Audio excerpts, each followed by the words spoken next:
예, 하나님 때문에 오늘 이 밤이 좋은 밤이 될 줄 믿습니다. 예, 오늘 또 우리 귀한 목사님 보내주셨는데 먼저 하나님 말씀 함께 봉독하도록 하겠습니다. 읽도록 하겠습니다. 빌립보서 1장 20절에서 21절의 말씀입니다.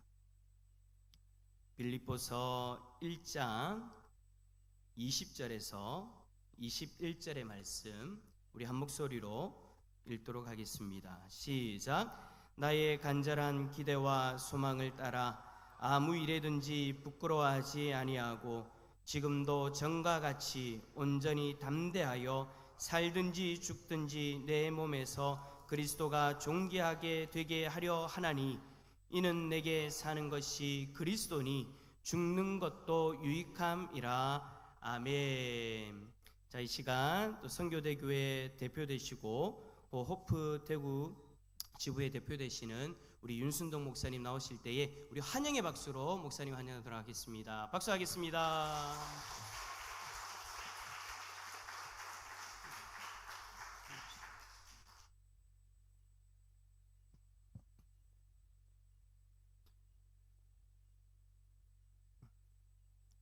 사모하는 여러분의 마음을 오늘 또 우리 주님께서 채워주실 줄로 믿습니다.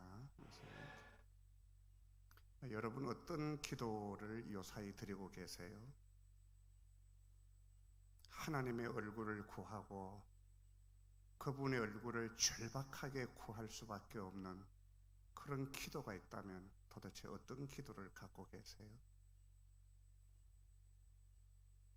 저는 지난 수년 동안 내 자신을 떠나지 않는 기도 제목이 있습니다. 그것은 말씀의 생동력을 회복시켜 달라는 기도 제목입니다. 말씀의 생동력을 회복해서 매일처럼 변혁을 경험하는 그런 삶을 산다면 우리를 지켜보는 주님 얼마나 기뻐하실까? 여러분, 우리 기독교는 하나님인 줄로 믿습니다. 하나님입니다. 하나님. 성경 속에 꽉 찬 하나님 중심성, 하나님 마음, 하나님의 사랑, 하나님 중심이어야 할 교회가 사람 중심으로 이동해 가는 것을 우리는 타락이라고 말합니다. 물론 우리가 처음부터 하나님 중심으로 살 수는 없을 거예요. 우리의 시작은 언제든지 우리 중심성에서 시작하죠. 내가 외롭기 때문에 그분이 위로이기를 바라고, 내가 연약하기 때문에 그분에게 기대고, 내 아픔 때문에 그분이 치유이기를 원하는 그런 마음이 여러분의 시작일 수가 있어요. 그러나 시간 속에서 날마다 하나님 중심성으로 옮겨가야 합니다. 그것이 성숙입니다. 성숙. 자라야 됩니다. 어린아이의 특징은 자기 중심성이잖아요. 자기 중심성. 모든 것이 내 뜻대로 되어져야 되잖아요. 자기 중심성은 미성숙의 표지예요. 여러분이 여러분의 가정, 여러분의 공동체, 교회가 내 뜻대로 움직이기를 원한다면 아직도 어린 아이에 불과합니다. 어떻게 가정이 내 뜻대로 옮겨야 됩니까? 하나님의 뜻이 우리의 가정을 견인해 가야 될 줄로 믿습니다. 교회가 몇 사람의 땡깡이나 개척 멤버가 끌고 가는 것이 아니라 하나님의 뜻이 교회를 이끌어 가야 될 줄로 믿습니다. 하나님의 뜻이 흘러가는. 여러분의 뜻대로 되어지면 두려워하세요. 선한 것이 없는 내 뜻대로, 자랑할 것이 없는 내 뜻대로 공동체가 움직인다면, 여러분의 가정이 아빠 뜻대로 돌아가면 아내가 울어야 하고, 자식 뜻대로 되어지면 부모가 아파해야 되고, 부모 뜻대로 가정이 돌아간다면 자녀들은 진노해야만 합니다.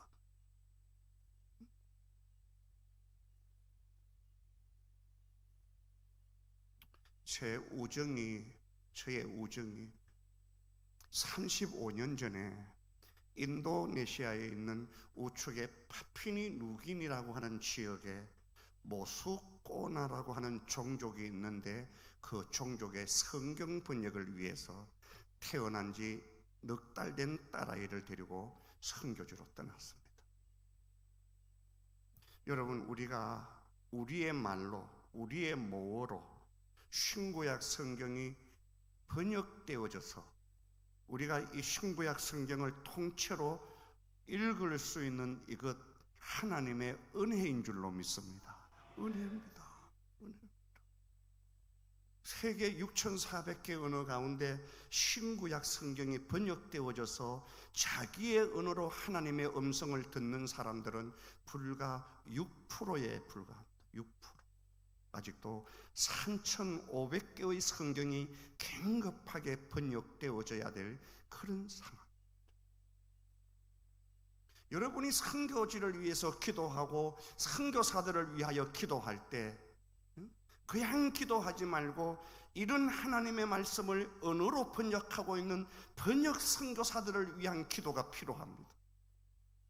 만약에 여러분과 내가 쓰고 있는 우리의 모어로 하나님의 말씀이 번역되어져 있지 않다면 우리는 아직도 하나님의 음성을 못 듣는 거잖아요.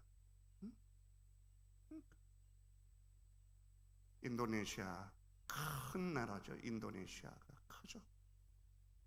좌측에 있는 수마트라에서 우측에 있는 이디안 자야까지 비행기로 움직이는 거리가 7시간이 걸립니다. 7시간. 우리나라에서 인도네시아까지 가는 거리가 비행기간이 7시간입니다. 7시간. 얼마나 나라가 커요. 설미 18,000개나 이루어진 세계 최고의 도서 국가입니다. 3분의 2가 사람이 살지 않는 무인도입니다. 여러분, 부동산 좋아하세요? 섬 2개씩 드릴까요? 오늘 기도에도 나왔고 한데, 내가 사람 안 사는 섬 앞에서부터 한 2개씩 나눠 드릴 테니까 오늘 마치고 그냥 가지 말고 섬 받아서 가세요. 섬 받아서. 땅 좋아하고 부동산 좋아하는 이 부동산 신학에 길들여진 한국교회. 은과 금 얻거니와 내게 있는 나사렛 예수가 아니고, 은과 금은 있는데 그리스도 복음이 실종되어 버린 이런 나라, 이런 교회.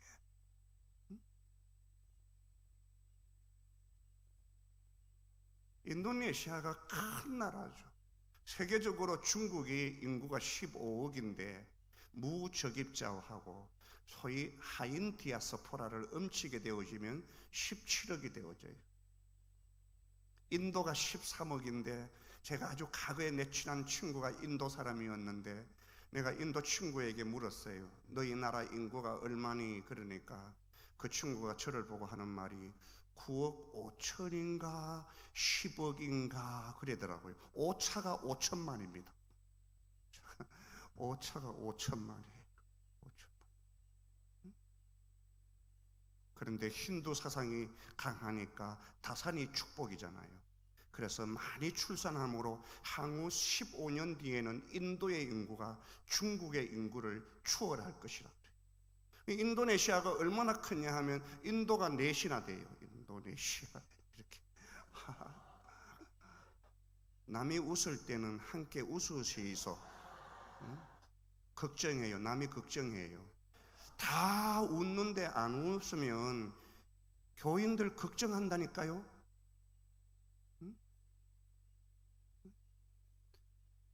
파푸니 누기니 지역의 모수꼬나라고 하는 종족의 성경 번역을 위해서 5년 동안 사역하다가 안식년이 되어져서 한국으로 나오는데 그 딸아이가 바깥 세상을 처음 보는 거예요. 원주민들과 함께 옷을 벗고 살다가 밖에 나오니까 사람들이 옷을 입고 있는 게 이상하고, 주거지가 만들어져서 집에 사는 것도 이상하고, 길에 차가 달리는 것도 이상하고, 그 딸아이가 기차를 탔습니다. 시간이 되어 정적 소리와 함께 기차가 앞으로 미끄러져 나가니까 그 딸아이가 의자에 앉아있다가 깜짝 놀라면서 하는 말, 엄마, 저 나무가 뒤로 도망쳐. 그런데 조금 전만 해도 자기 옆에 있던 나무가 뒤로 나가니까 기차가 앞으로 미끄러져 나가고 그 기차와 나무가 가지고 있는 거리감을, 나무가 뒤로 움직인다고 생각하는 이 생각이 어린아이의 생각이란 말이에요. 어린아이의 생각. 어린아이의 생각을 버리고 성숙해 가야 된다. 성숙해. 저는 인생을 살면서 생에 사람에게 주신 하나님의 가장 큰 선물이 있다면 그것은 생명 탄생하는 것 같아요. 생명이 탄생하는 것. 여러분, 교회가 이 땅에 남겨져 있어서 하나님께서 이 교회에게 기대하는 바가 있다면 무엇이겠어요? 교회가 생명을 얻는 것인 줄로 믿습니다. 생명 탄생의 기쁨입니다.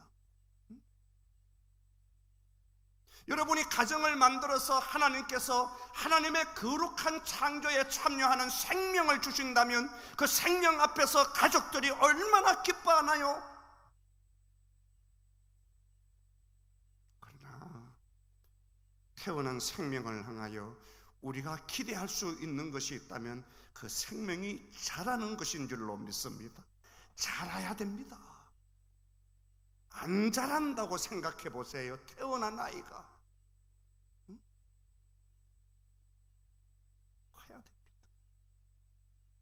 바울은 믿음 안에서 고린도 교회 성도들을 낳았죠. 그래서 믿음의 자녀된 고린도 교회 성도들이 태어나서 자라는 것을 기대함에도 불구하고 안 크는 거예요.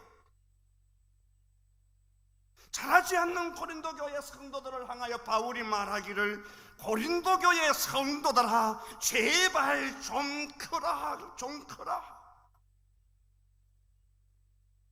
생각하는 것이나 말하는 것이나 행하는 것이 어린 나이의 일을 버리고 제발 그리스도 그분에게까지 좀 자라라, 자라라, 자라라, 그래.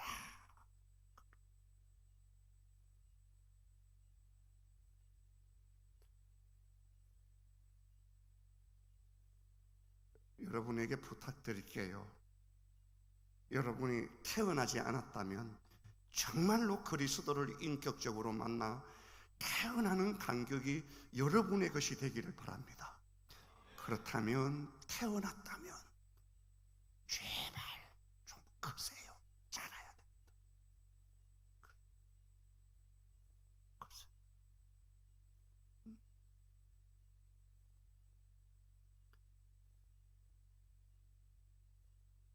우리 한국 교회는 안 자라고 안 커요.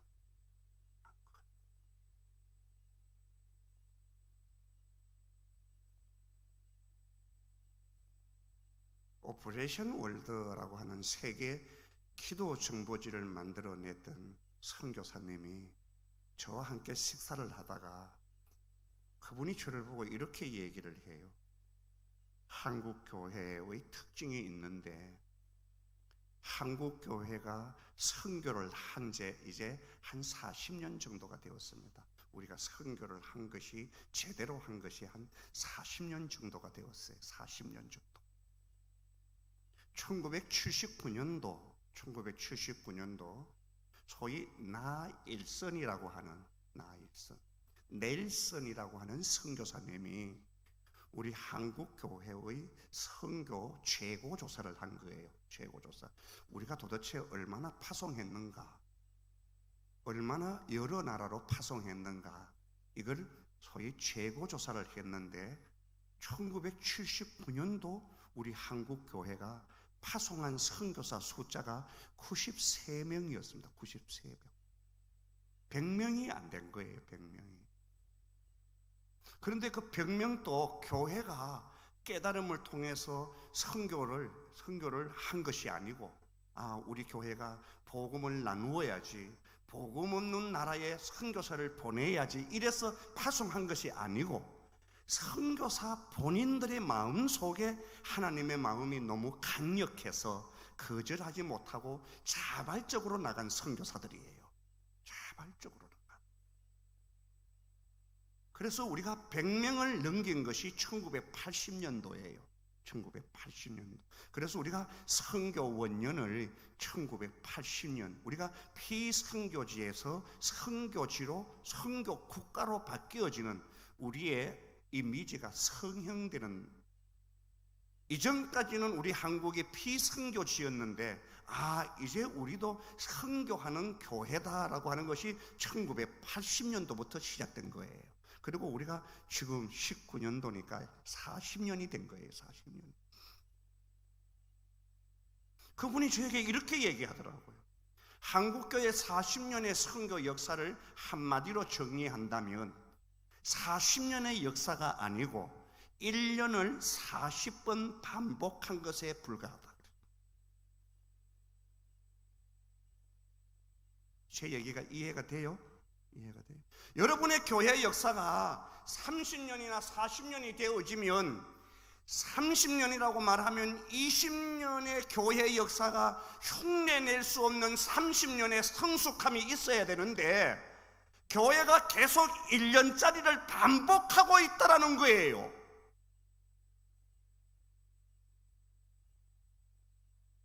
이거 얼마나 슬픈 얘기예요. 나이가 60이 되어지면 40대가 따라올 수 없는 성숙함이 있어야 되는데 똑같다는 거예요. 똑같다는 거예요. 안 큰다는 거예요. 안 큰다는. 그래서 우리는 심지어 간정도 유아적입니다. 유아적. 하나님이 날 사랑해요. 하나님이 우리 교회를 사랑해요. 특별히 사랑해요. 이런 식으로. 하나님이 여러분을 사랑하죠. 사랑해요. 그러나 특별히 사랑한다는 말은 여러분 빼셔야 됩니다. 하나님은 세상을 사랑하셔서 아들을 보내신 거예요. 하나님이 세상을 이처럼 사랑하사 한국교회와 여러분과 나만 위하여 예수님이 돌아가신 것이 아니고 하나님께서 창조한 모든 피조세계가 하나님 앞에 변화되고 구원받는 일을 하나님은 원하신단 말이에요. 잘해야 됩니다. 그래서 우리의 간증이 늘 salvation from what? 내가 어디서부터 구원을 받았고 어디에서 하나님의 구원을 만났는가? 여러분 한번 생각해 보세요. 왜 하나님이 많은 사람들 가운데 날 불러서 하나님의 자녀 삼으셨을까? 왜 많은 그 사람들 가운데서 날 불러 하나님의 아들 삼고 하나님의 딸로 날 세워주셨을까? 그리고 천국의 기업을 잇는 자로 날 이처럼 바꾸어 주셨을까? Salvation for what? 무엇을 위한 구원인가? 날 왜 불렀지? 질문해야 됩니다.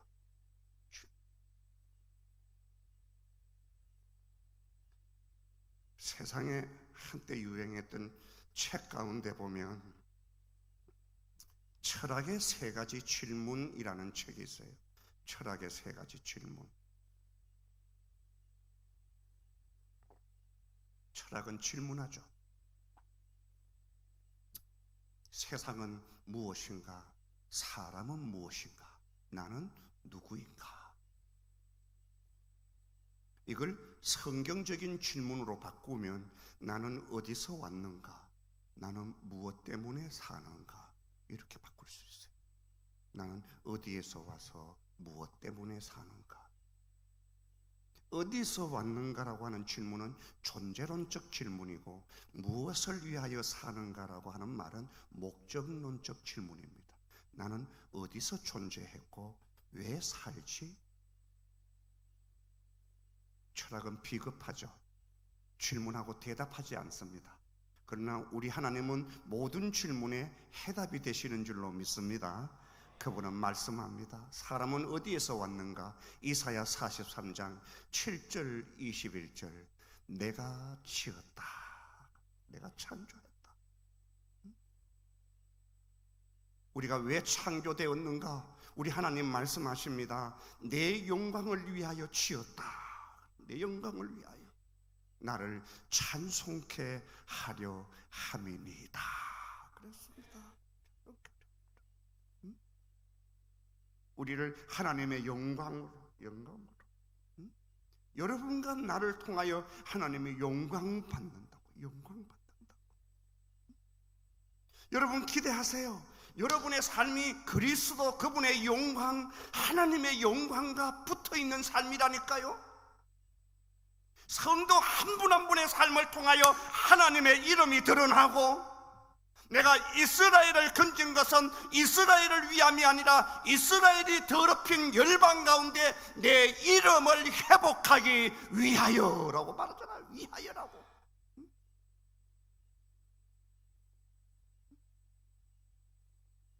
따라합시다. 하나님의 영광을 위하여. 옆으로 좌우로 좀 인사를 하면서 해보세요. 영광을 위하여 삽시다. 하나님의 영광을. 여러분을 안 데려가고 땅에 남겨놓은 이유입니다. 사랑하는 여러분, 예수 천당이 전부라면 오늘 예수 믿고 내일 천당 가면 끝나는 것 아니겠어요?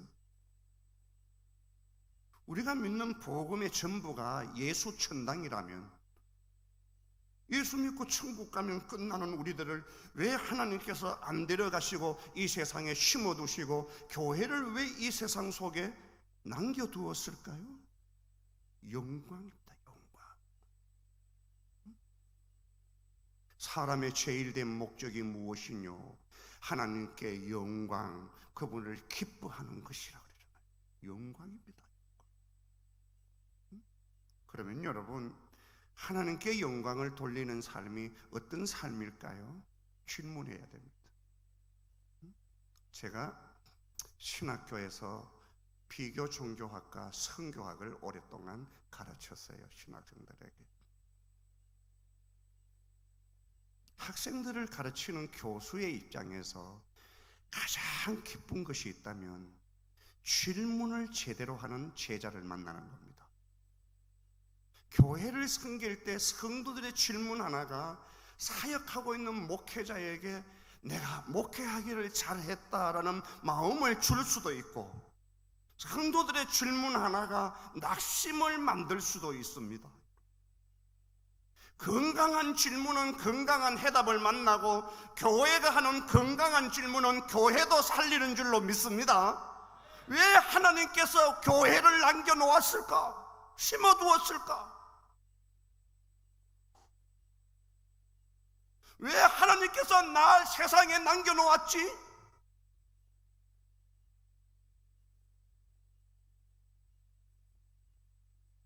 (1956년도) 그런 질문을 했던 젊은이가 있었습니다. 그의 이름이 짐 엘리웃이라고 하는 젊은이였습니다. 짐 엘리웃. 그는 히턴대 졸업을 앞두고 하나님, 사람의 제일 된 목적이 하나님의 영광이라는데 하나님의 영광을 위하여 어떻게 살까요? 질문할 적에 하나님이 그의 마음속에 이런 음성을 들려주셨어요. 나를 모르는 자들에게 나를 알게 해라. 나를 모르는 자들에게 나를 알게 해라. 여러분, 여러분들이 이 세상에 남아있는 이유는 하나님을 알고 있는 여러분을 통하여 하나님을 제대로 만나지 못한 사람들에게 만난 여러분의 삶을 통하여 만나게 하는 통로로 하나님께서 남겨두신 줄로 믿습니다. 여러분을 통하여 또 다른 사람이 그리스도를, 그를 통하여 또 다른 사람이 그리스도를 만난다면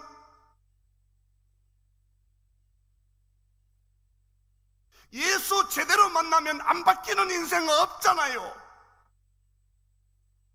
하나님 앞에 정면으로 서서 인생 안 바뀌는 인생 어디 있을까요?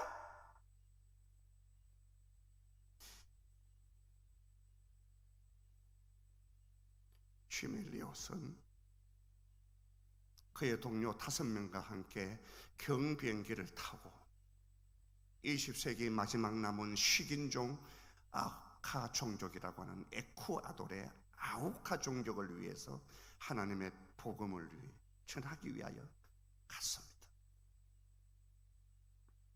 그런데 정작 그들에게 하나님의 복음을 전하지도 못하고 그들이 찌르는 창 끝에 날카롭게 모든 몸들이 찢어지고 처참하게 순교를 당합니다. 그들의 찢어진 시신이 항공 촬영에 의하여 찍혀지고 그리고 칼라로 여과 없이 그 당시 미국의 일간지와 주간지 톱 기사로 나가게 됩니다. 미국 사회가 발칵 뒤집어졌습니다. 누가 이 젊은이들을 죽게 했는가? 교회가 무슨 근원으로 이들을 죽였는가? 복음이 무엇이길래 이 젊은이들의 삶을 낭비하게 한단 말인가? 낭비라는 말을 썼어요. 낭비라는. 여러분, 낭비가 뭔지 잘 아시잖아요. 투자한 원금보다도 얻어지는 결과가 적은 것이잖아요. 오늘 여러분과 내가 함께 읽었던 본문 말씀이 같은 배경을 가지고 있는 메시지라는 것을 여러분이 아셔야만 합니다. 하나님 앞에 열심을 가졌던 바울이 그 열심으로 교회를 핍박했다고, 나도 한때 내 열심으로 교회를 핍박했다. 여러분, 열심이라고 다 한영을 받아야 될 이유가 없어요. 그 열심이 교회를 핍박할 수도 있고 그 열심이 교회의 복음을 굴절시킬 수도 있죠. 그런데 사도행전 9장에 그가 복음의 주인 되신 그리스도를 만나잖아요. 빛 가운데 그리스도를 만났던 그가 자기 속의 어두움을 끄집어내 놓으면서 빛의 자녀로 태어나잖아요. 그래서 바울 속에 놀라운 변화가 일어나잖아요. 그의 변화 가운데 첫 번째 변화가 이것이에요. 시대 로마가 가지고 있던 지혜가 세상 사람들이 구해야 될 소망이 아니다. 온 세상에게 지혜가 주는 소망이 아니라 그리스도가 소망이다. 그러면서 그는 이 복음을 전하는 일에 담대해지잖아요. 그래서 서바나도 보아야 하리라, 로마도 보아야 된다고. 그래서 오늘 여기 보세요. 나에게 간절한 기대가 있습니다. 그 기대는 나의 소망입니다. 그리고 결코 부끄러운 일이 아닙니다. 이전에도 그렇거니와 지금도 담대히 살든지 죽든지. 살든지 죽든지. 이게 바울이 살든지 죽든지라는 요 말을 쓰는 것은 나는 목숨을 개의치 않는다라는 그런 말이 아니죠. 살든지 죽든지. 독일의 신학자 가운데 킬러케라고 하는 신학자는 현대 그리스도인들에게 치명적인 결함이 있다면, 오늘 살고 있는 여러분과 나에게 결함이 있다면 그것은 고난에 대한 부적절한 이해다 그랬어요. 고난에 대한 잘못된 이해다. 현대 그리스도인들은 여러분과 나를 가르치는 말이잖아요. 오늘을 살고 있는 그리스도인들에게 결함이 있다면 고난에 대한 부적절한 이해다. 여러분, 요사이 교회 안에서 누군가가 어려운 일을 겪으면, 또 어떤 권사님과 집사님에게 힘든 일이 일어나면 여러분들은 마치 겪지 말아야 될 일을 겪는 것처럼 생각하지만 성경은 그렇지 않죠. 고난은 오히려 우리들에게 주의 율례를 배우게 하나이다. 고통을 통하여 말씀을 만나는 줄로 믿습니다. 지금 우리가 당하는 고난, 장차 영광과 좋게 비교할 수가 없다. 의인을 위하여 고난받는 자는 복이 있나니 그러잖아요. 복이 있다. 고난이 유익인 것은 저의 생애 속에 진리입니다. 그리고 진실입니다. 저는 참 가난하게 컸습니다. 정말로 가난합니다. 저는 지금도 쌀밥이 좋습니다. 쌀밥. 자꾸 우리 집 사람이 현미 좋고 잡곡 좋다고 자꾸 집어였는데, 여보, 내 쌀밥 좋아한대. 우리 집사람 여기 앉아 있어요. 이렇게 얘기해도 말 안 들어요. 저는 쌀밥을 보면 아내가 날 사랑하는구나 이런 마음이 들어요. 근데 자꾸 잡곡을 여면 진짜 못됐다. 저는 너무 가난하게 컸기 때문에 쌀밥을 보면 마음이 일단 편해요. 쌀밥 먹는 게 내 꿈입니다.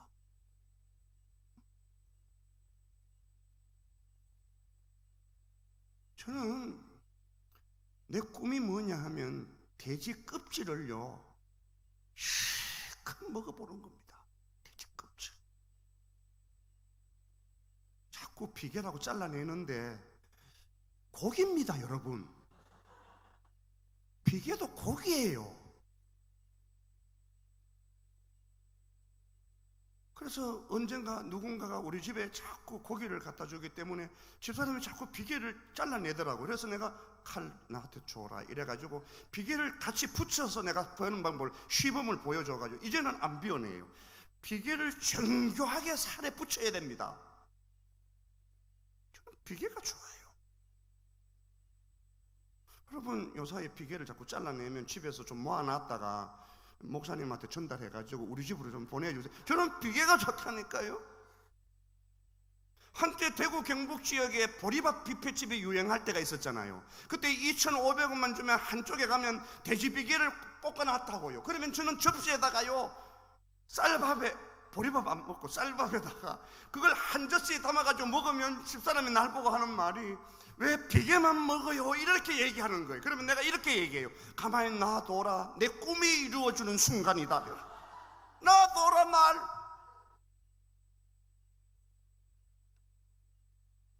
제가 가난하게 컸어요. 가난하게. 초등학교를 졸업하자마자 동네 어르신들이 우리 아버지 앞에서 저를 흥정하더라고요. 자네 집안에서 순디기를 공부시키겠는가? 순디기를 우리 집으로 보내게 쌀 5가마에 준다, 4가마에 준다. 그래서 내가 5가마에 머섬으로 팔려갔다니까요. 제가 머섬 출신이에요. 지금 제가 30초 시간 줄 테니까 머섬 출신 설교 듣기 싫으면요 나가도 돼요. 가난했습니다. 가난.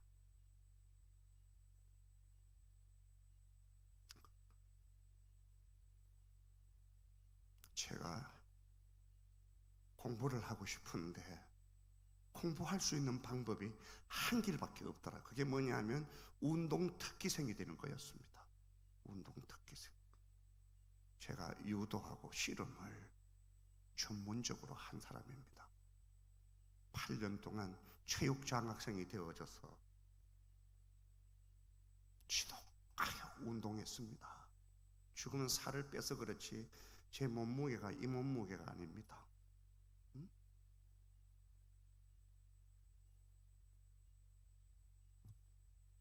그 운동의 시기에 지금처럼 영양분을 섭취하고 기술을 가르치는 그런 운동이 아니고, 옛날 운동은 근성을 기르는 운동이었어요. 악을 기르는 운동이었어요. 지독하게 맞았습니다. 그래서 내 나이 40대 중반, 죽음으로부터 한 15년 전쯤 제가 불구자가 됐습니다. 허리가 다 망가진 겁니다. 3년 반 동안 저는 불구자가 되어서 누워 있었습니다. 주일이 되어지면 집사님 2분이 저를 안고 강대성 위에 앉혀놓으면 설교하고 축도하고 내려갔고, 선교 후보생들이 저의 강의를 듣기 위해서 우리 집에 오면 제가 침대에 누워서 강의를 했습니다. 누워서 강의를 하면 훈련생들이 나와서 저를 보면서 말하기를, 목사님 누워서 하는 설교가 너무 은혜로워요. 그들의 은혜 때문에 내가 일어나지를 못했습니다.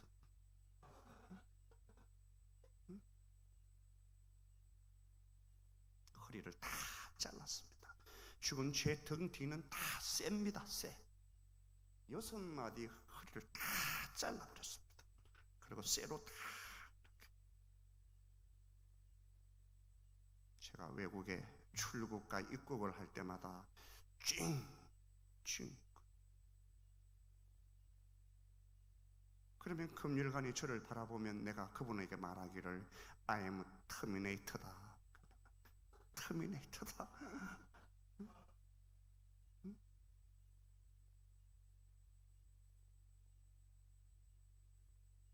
허리를 다 잘라놓고 불구자가 된 거예요.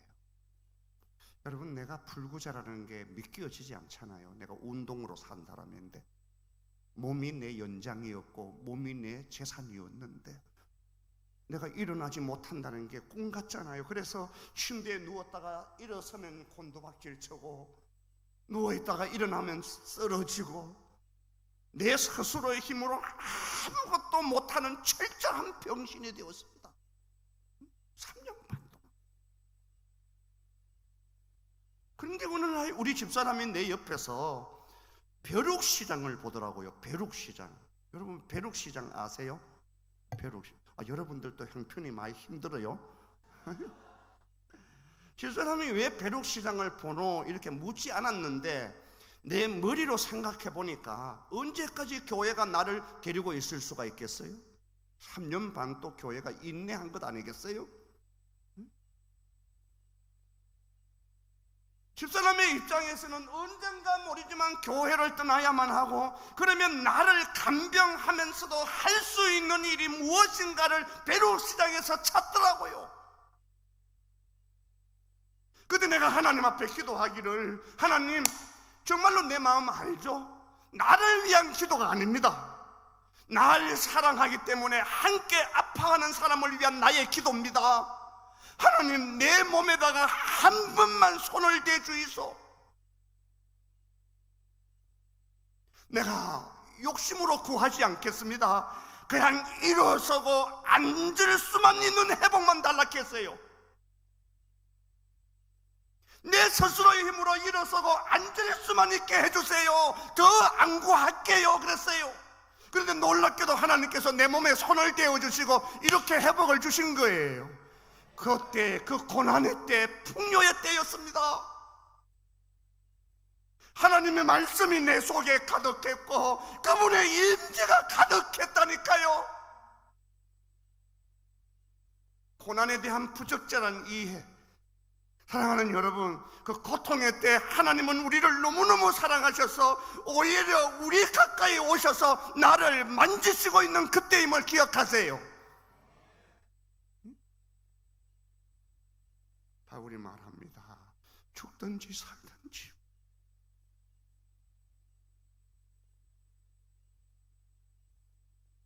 여러분과 내가 가지고 있는 소유 가운데 최고의 소유가 있다면 목숨이죠.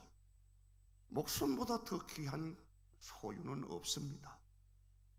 성경에 보면 내 영혼아 하면서 자기의 영혼을 두드리면서 만족해하는 부자가 있잖아요.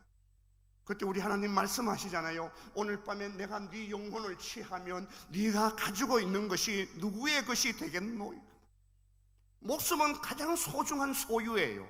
사랑하는 여러분, 이 가장 소중한 가치인 목숨을 가장 값진 것에 들여야 되잖아요. 그게 뭐예요? 그리스도 예수를 존귀하게 하는 일인 줄로 믿습니다. 살든지 죽든지 예수 그리스도를 존귀하게 하려 하나니. 여러분의 생애가 그리스도를 높이고 알리고 나누고 증가하는 일에 쓰임받기를 축원합니다. 사랑하는 여러분, 여러분의 목숨을 걸어야 될 이름은 예수님 외에는 없는 줄로 믿습니다. 우리의 삶을 걸어야 될 분이 도대체 뭐가 있겠어요? 하찮은 것에 여러분의 목숨을 걸지 마세요. 지나가고 없어질 것에 여러분의 삶을 걸지 말라니까요. 여러분의 목숨을 통째로 걸어야 될 그분의 이름은 그리스도 그분이십니다. 그분을 존귀케 하려 하나니.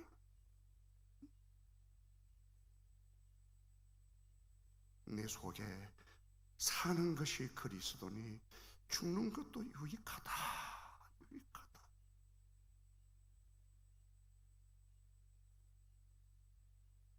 누가 토마스 선교사의 죽음을 낭비라고 말합니까? 그분의 죽으심을 통하여 열방이 죽게 돌아온 줄로 믿습니다. 여기 죽는 것도 유익함이니라 이 말을 우리 성경에는 이렇게 번역했는데 영어 성경에는 to die is gain, 죽는 것이 얻는 것이다 그랬습니다.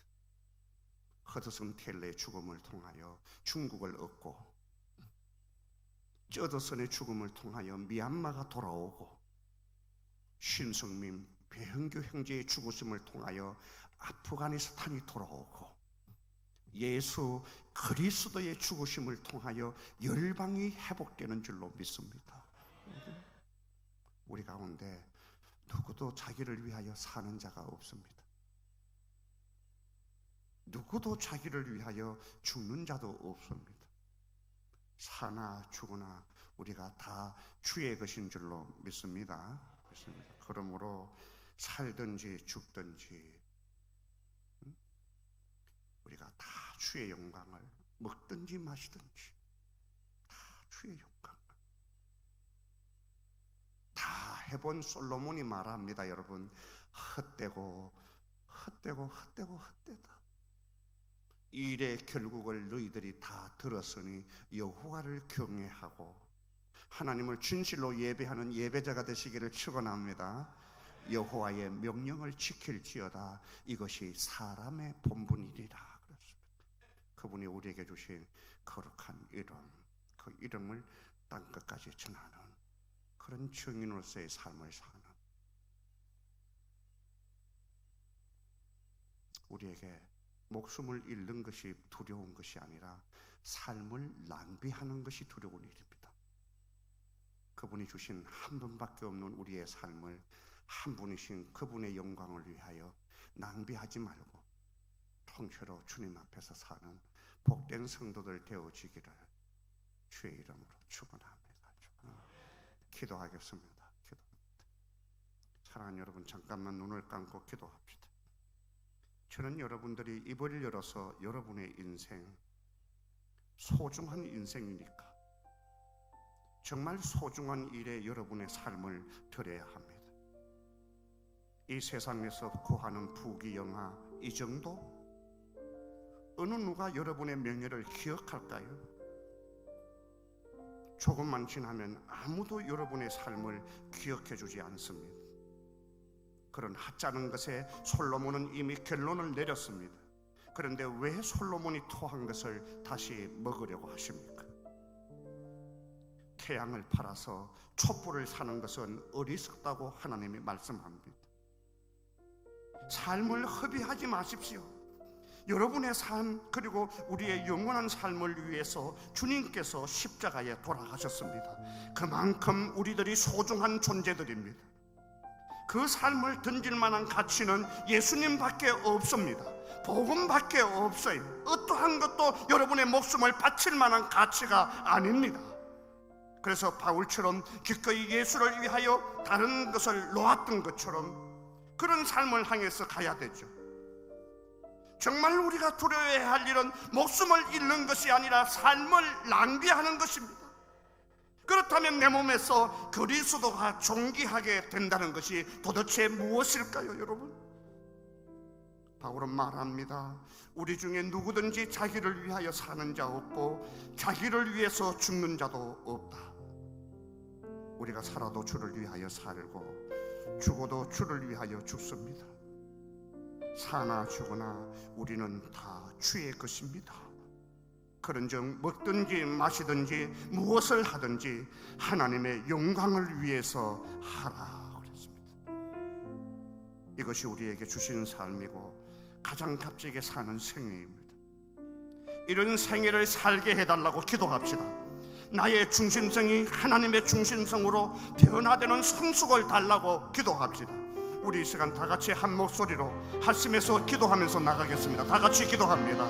사랑의 아버지 하나님, 우리를 불러 하나님의 거룩한 자녀로 삼아주시오. 이 땅을 살면서 하나님의 거룩한 영광의 도구로 세워주시고 내 삶 속에서 하나님의 거룩한 생명을 표현하게 하시고 주의 높으신 이름을 노래하게 하시며 강대하신 그분을 높여 찬양하게 하시는 이런 놀라운 은혜를 부어주셔서 감사합니다. 내 생애를 향하신 하나님의 놀라운 초대, 너는 내 백성이다, 소유된 자다, 하늘과 땅 사이에서 우리를 심어두시며 하나님의 거룩한 복음을 위하여 내 삶을 심어주신 주님, 오늘 고개 숙여 기도하는 사랑하는 성도들의 삶을 일일이 간섭해 주시며 모든 것 속에서도 하나님의 거룩한 빛으로 사는 이 영광을 놓치지 않고 붙들게 되어지는 은혜를 부어주시기를 소망합니다.